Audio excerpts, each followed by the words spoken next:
नमस्कार, स्वागत है आपका। आप देख रहे हैं बिना ब्रेक के बुलेटिन प्राइम टाइम एक्सक्लूसिव। मैं हूं आपके साथ आशा झा।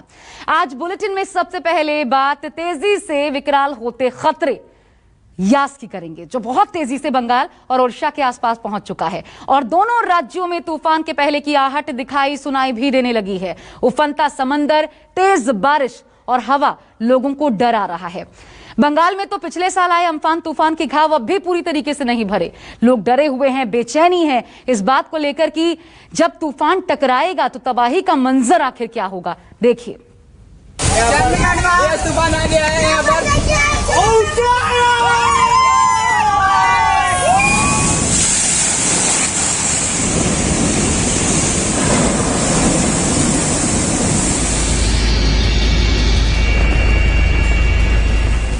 यास की आहट से डरा पश्चिम बंगाल।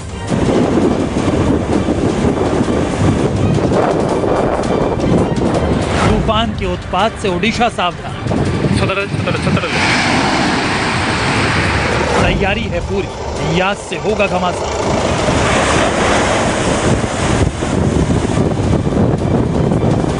पश्चिम बंगाल और उत्तरी ओडिशा के तटीय इलाकों पर चक्रवाती तूफान यास का खतरा मंडरा रहा है। मौसम विभाग ने 24 घंटों के भीतर चक्रवात के गंभीर तूफान में तब्दील होने की आशंका जताई है। जानकारी के मुताबिक चक्रवाती तूफान यास कोलकाता से 411 किलोमीटर दक्षिण में मौजूद है। मौसम वैज्ञानिकों के मुताबिक यास तूफान बुधवार 26 मई शाम तक ओडिशा के पारादीप और सागर आइलैंड के बीच धर्मा पोर्ट पर लैंडफॉल कर सकता है।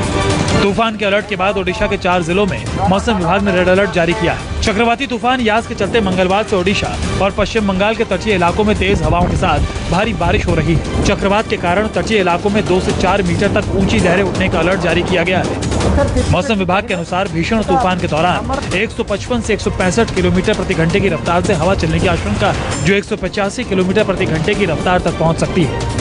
जो एस का यहाँ पे जो तेज गति है 155 किलोमीटर से लेके 165 किलोमीटर की रफ्तार से एस जो है उसकी रफ्तार चल रही है। तो जाहिर सी बात है, गंगा नदी के किनारे से, समुद्र के किनारे से लोगों को दूर सुरक्षित स्थानों पे लिया जा रहा है और कई घरों में पानी भी घुस चुका है। जाहिर सी बात है, देखिए इस तरह में जो जेटी का स्तर किस तरह से बढ़ा है और पानी जो कमर के ऊपर चढ़ते जा रहा है और लगातार देखिए तेज बारिश हो रही है, तेज गति की हवाएं चल रही है और प्रशासन पूरी तरह से मुस्तैद है।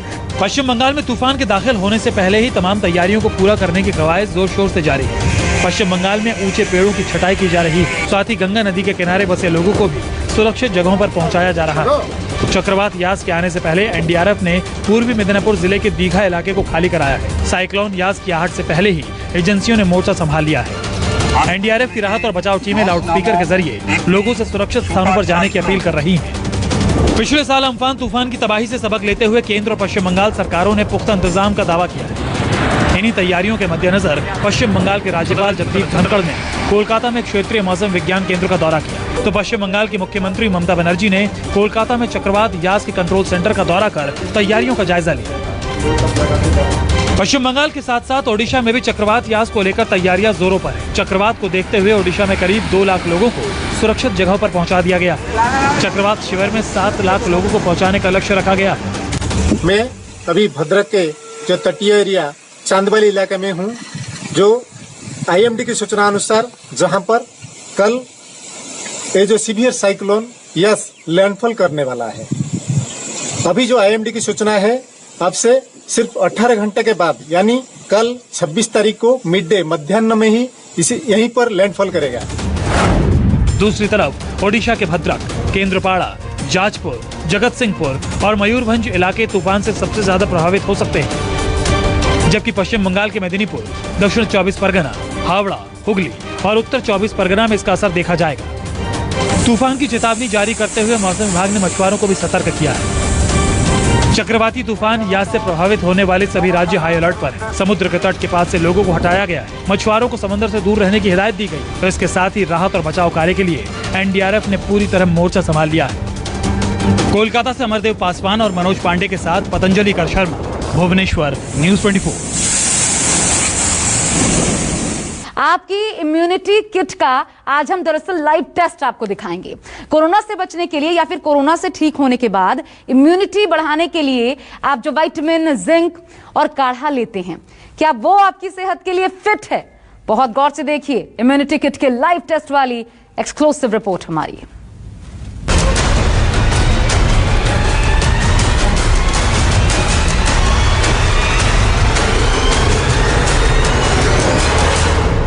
कोई जिंक टैबलेट खा रहा है तो कोई विटामिन सी की दवाई,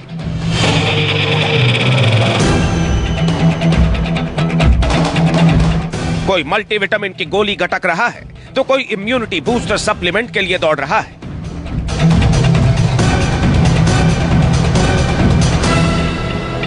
कोई काढ़े पे काढ़ा पी रहा है,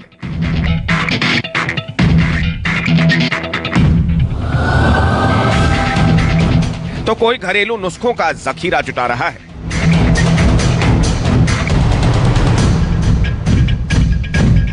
भागम भाग मची हुई है। जिंदगी बचाने के लिए सबसे बड़ी दौड़ हो रही है। मकसद एक ही है, इम्यूनिटी। सबके सब इम्यूनिटी बढ़ाने की महामुहिम में जुटे हैं और इसी मुहिम में लोग गोलियां फांक रहे हैं, घरेलू नुस्खे अपना रहे हैं। लेकिन इनसे सेहत को फायदा होता है या नुकसान? हम आपको सिलसिलेवार तरीके से एक एक दवाई के बारे में बताएंगे। एक्सपर्ट्स के पैनल आपको हर दवाई के साइड इफेक्ट बताएंगे। सबसे पहले आप समझिए कि लोगों के जहन में डर कितना बैठा है। भारत में कोरोना का प्रकोप ऐसा हुआ कि हर कोई डरा हुआ है। लोग इस हद तक डर गए हैं कि इम्यूनिटी बढ़ाने के अलग अलग उपाय तलाश रहे हैं। लोगों ने इम्यूनिटी बढ़ाने के इतने तरीके सर्च किए गूगल पर कि साल 2020 में यह सबसे ज्यादा गूगल सर्च किया जाने वाला सवाल बन गया। गूगल के डेटा के हिसाब से साल 2020 में हाउ टू बूस्ट इम्यूनिटी दूसरी सबसे ज्यादा सर्च किए जाने वाली लाइन थी।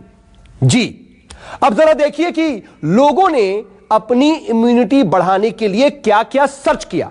पिछले साल अप्रैल में इम्यूनिटी शब्द पहले से 500% ज्यादा सर्च किया गया। वहीं विटामिन सी शब्द पहले से 150% ज्यादा सर्च किया गया। वहीं गिलोय 380% ज्यादा सर्च किया जाने वाला शब्द। इसके अलावा लोगों ने काढ़ा शब्द भी पहले से 90% ज्यादा सर्च किया। यह तो आलम है, लोग कितने परेशान हैं इन डेटा से आप समझ सकते हैं। वहीं इम्यूनिटी को लेकर के लोगों के मन में कितना ज्यादा डर बैठा हुआ है, इसे समझने के लिए वंडरमैन थॉमसन की एक रिपोर्ट देखिए। देश के 15 राज्यों के 33 शहरों में सर्वे किया गया। सर्वे में यह पाया गया कि सबको इम्यूनिटी बूस्टर चाहिए। एफएमसीजी गुरु के एक सर्वे के मुताबिक देश में 72% लोगों को अपनी इम्यूनिटी की चिंता है। इसी का फायदा एफएमसीजी मार्केट भी उठा रही है। जी हां, immunity boosting packed product market के लिए एक अनुमान लगाया गया कि यह मार्केट 2026 तक $347 मिलियन की हो जाएगी। तो यह स्थिति है, लोग लगातार अपनी सेहत सुधारने पर, इम्यूनिटी बढ़ाने पर लगे हुए हैं। इम्यूनिटी बढ़ाने के लिए अगर सबसे ज्यादा किसी चीज की डिमांड है तो वो है जिंक। बाजार में जिंक टैबलेट के सेल रिकॉर्ड तोड़ रहे हैं। अब आपको बताते हैं कि लोग असल में इस वक्त क्या क्या खरीद रहे हैं। इस वक्त दरअसल सबसे ज्यादा डिमांड है जिंक टैबलेट की। इसकी डिमांड इस हद तक है कि बाजार में इसकी शॉर्टेज तक हो गई। लोग स्टॉक कर करके रख रहे हैं। लोगों को दरअसल यह लगता है कि जिंक टैबलेट से उनकी इम्यूनिटी मजबूत होती है। यह धारणा बन गई है कि जिंक कोरोना से उन्हें बचा लेगा। वहीं कोरोना काल में दवाई इंडस्ट्री में एक बहुत बड़ा बदलाव भी आया है। भारत में साल भर पहले तक डायबिटीज की दवाई इंसुलिन सबसे ज्यादा बिकने वाली दवा हुआ करती थी, लेकिन कोरोना काल में जिंकोविट ने इसे पीछे छोड़ दिया। अक्टूबर 2020 में जिंकोविट की सेल 50 करोड़ की हुई, वहीं इंसुलिन की 48 करोड़ की। इसके अलावा जिंकोविट की सेल बहुत तेजी से बढ़ी है। मार्केट में बीते 6 महीने के अंदर जिंकोविट की सेल में 60% का इजाफा हुआ है। 6 महीने में जिंकोविट की सेल 60% बढ़ी है। अंदाजा लगाना मुश्किल नहीं है कि लोग इसका कितना ज्यादा सेवन कर रहे हैं। लेकिन सवाल यह है कि क्या जिंकोविट से इम्यूनिटी बढ़ती है? क्या जिंकोविट कोरोना से बचाती है?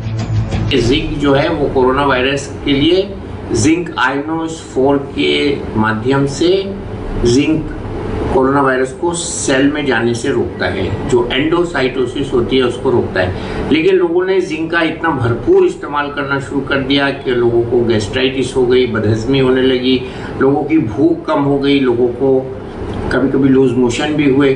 तो जिंक की टॉक्सिसिटी हो जाती है और जिंक ज़्यादा मात्रा में हमको चाहिए नहीं होता। जो लोग सब्जी खाते हैं, मशरूम खाते हैं, ब्रोकली खाते हैं, फल खाते हैं, उन सब चीज़ों में जिंक की मकदार ज़रूरत भर की होती है। जिंक ट्रेस एलिमेंट है, ये बहुत अच्छा है, लेकिन इसको अलग से खाने की कोरोना के बाद तो बिल्कुल ज़रूरत नहीं है। जिंक के साथ साथ विटामिन सी टैबलेट का सेवन भी काफी ज्यादा किया जा रहा है, इतना ज्यादा कि बाजार में इसकी शॉर्टेज तक हो गई है। कोरोना काल में लोग अपनी इम्यूनिटी को बढ़ाने के लिए विटामिन सी का भी सेवन काफी ज्यादा कर रहे हैं। ये आंकड़े बता रहे हैं कि कितना ज्यादा कर रहे हैं। जी हां, ये जो आपके सामने है, विटामिन सी की डिमांड मार्केट में 23% तक बढ़ गई है। अक्टूबर 2020 में विटामिन सी का मार्केट 1267 करोड़ रुपए का था। अब यहां भी यही सवाल है कि क्या विटामिन सी टैबलेट खाने की जरूरत है, और अगर है तो किसे है और कितनी मात्रा में। इसकी डेली रिक्वायरमेंट 75 से 90 मिलीग्राम पर डे की है और एक विटामिन सी की टैबलेट 500 मिलीग्राम पर डे की आती है, और लोगों ने इसको 2 से 3 गोली खाई हैं दिन में, जो कि एक्चुअली रिक्वायर्ड डोज से बहुत ज़्यादा है, वो भी जब आपको वायरल इन्फेक्शन है ही नहीं। और इसके अलावा विटामिन सी का साइड इफ़ेक्ट मेजरली वही है कि ये भी स्टमक अपसेट कराता है, डायरिया कराता है, साथ ही साथ ये ब्लड थिनर के साथ भी इंटरेक्ट करता है, उसके इफेक्ट को कम करता है और कोलेस्ट्रॉल मेडिसिन के इफेक्ट को कम करता है। कोरोना का डर ऐसा है कि लोग अलग अलग मल्टीविटामिन सप्लीमेंट्स ले रहे हैं, लेकिन यहाँ भी एक बहुत बड़ा खतरा है। जो लोग बॉडी की इम्यूनिटी बूस्ट करने के लिए तरह तरह के सप्लीमेंट इस्तेमाल कर रहे हैं, वो ये जान लें कि असल में भारत में बिकने वाली 60 से 70% सप्लीमेंट्स अप्रूव ही नहीं है, बिना अप्रूवल के बिक रहे हैं ये। ऐसे में ये कितने सेफ है, इसका अंदाजा लगाना मुश्किल नहीं है।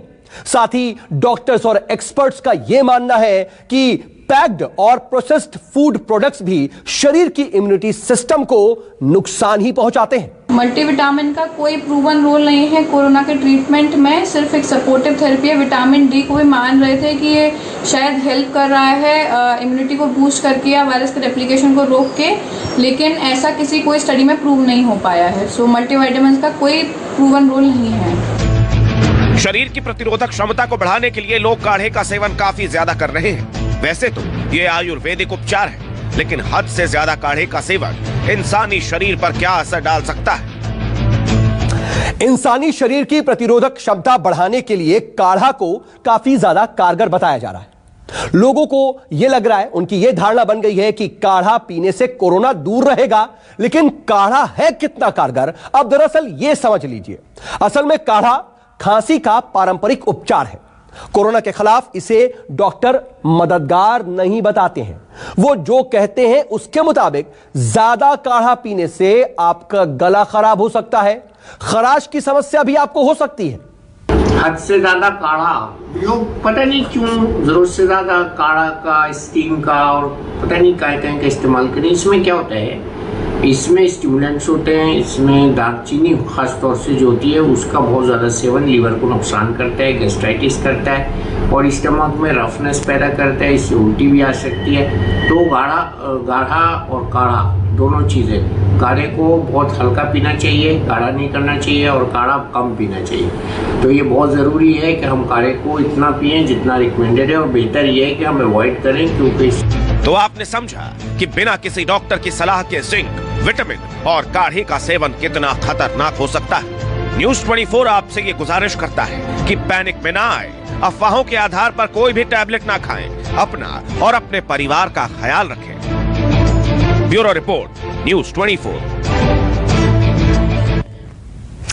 और बढ़ते हैं आगे। फेसबुक, ट्विटर, इंस्टाग्राम की बात। देश में करोड़ों लोग इन प्लेटफॉर्म्स का इस्तेमाल करते हैं। आज सोशल मीडिया पर खूब चर्चा हुई कि क्या ये सब सोशल साइट्स बंद होने वाले हैं, और वाकई सोचिए अगर ये सब एक झटके में बंद हो जाए तो क्या होगा। जी हाँ, ऐसा हो भी सकता है, क्योंकि सरकार ने इन कंपनियों के लिए जो गाइडलाइन बनाई थी उसकी मियाद अब खत्म हो चुकी है, और अब देखना होगा कि सरकार आगे इसको लेकर क्या एक्शन लेती है।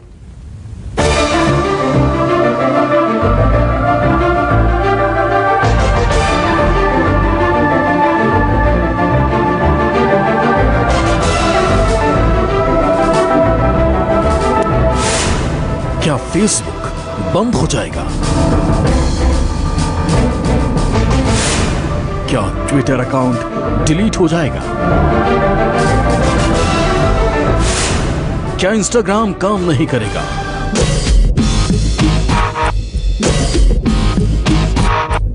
क्या शहर, क्या गांव, क्या सड़क, क्या घर, हर जगह आपको लोग सोशल मीडिया का इस्तेमाल करते हुए दिखाई दे जाएंगे। हर किसी के हाथ में मोबाइल है और मोबाइल पर ट्विटर, फेसबुक और इंस्टाग्राम का चलना आम बात हो चुकी है। लेकिन क्या जल्द ये तस्वीरें बदल जाएंगी? अब से कुछ घंटों बाद फेसबुक, ट्विटर और इंस्टाग्राम का क्या होने वाला है?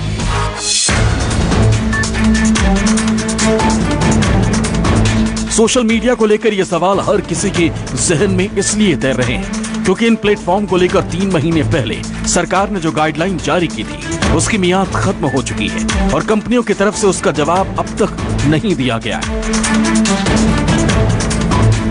इसी साल 25 फरवरी को इलेक्ट्रॉनिक्स और सूचना प्रौद्योगिकी मंत्रालय ने सोशल मीडिया को लेकर एक गाइडलाइन जारी की थी जिसके मुताबिक सोशल मीडिया को भारत में चीफ कॉम्प्लायंस अफसर, नोडल अधिकारी, रेसिडेंट ग्रीवांस अफसर की नियुक्ति को कहा गया था। सभी सोशल मीडिया कंपनियों को निर्देश था कि ये तीनों अधिकारी भारत में रहते हों, साथ ही इनके कॉन्टैक्ट नंबर ऐप और वेबसाइट पर भी होने चाहिए। गाइडलाइन के मुताबिक सोशल मीडिया को जानकारी देनी थी लोगों की शिकायत दर्ज करवाने की क्या व्यवस्था की गई है, शिकायत पर एक्शन की जानकारी 15 दिन में बतानी है, एक्शन क्यों नहीं लिया इसकी भी जानकारी देनी है। मंत्रालय ने सोशल मीडिया को ऑटोमेटेड टूल्स और तकनीक के जरिए ऐसा सिस्टम बनाने को कहा था जिसमें रेप, बाल यौन शोषण वाले कंटेंट की पहचान की बात है।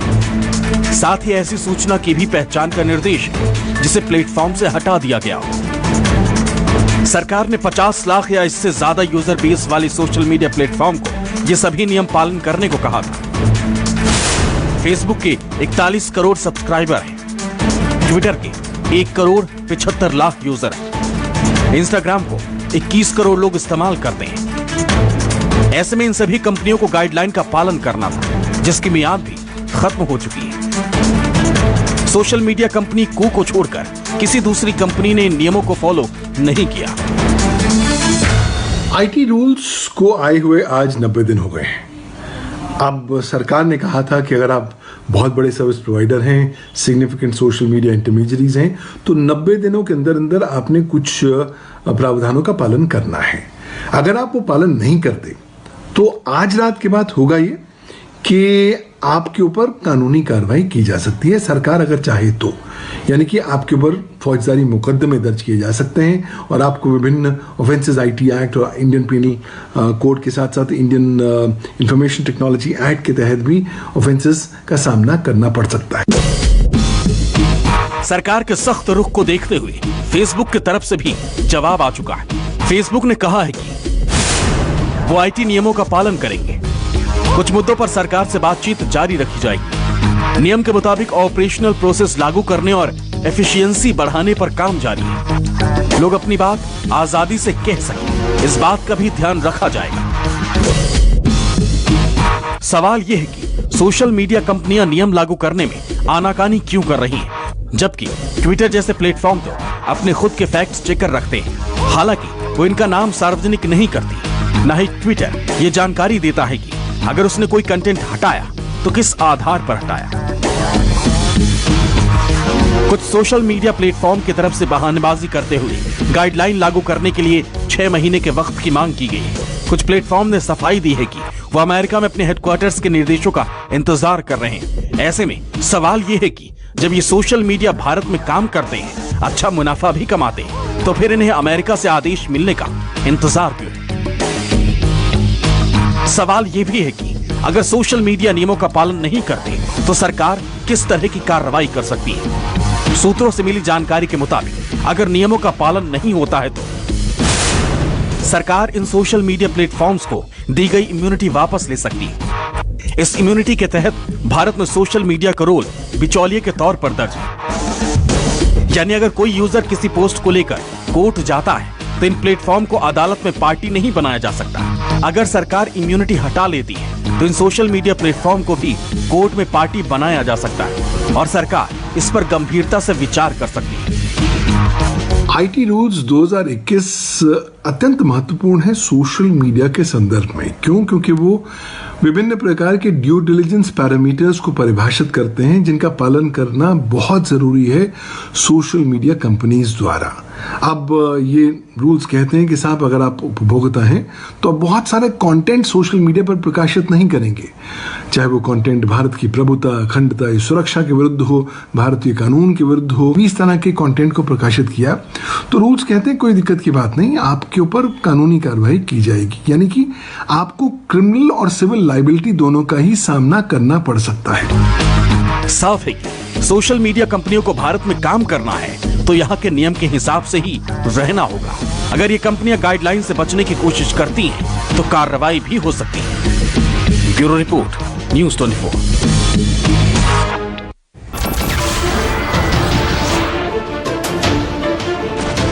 नमस्कार, मैं हूं मानक गुप्ता। अगर आपको हमारा ये वीडियो पसंद आया हो तो इसे लाइक और शेयर जरूर करें, और हाँ, हमें सब्सक्राइब और फॉलो करना ना भूलें ताकि आप देश और दुनिया की कोई खबर मिस ना करें। तो जुड़े रहिए हमारे साथ और देखते रहिए न्यूज़ 24।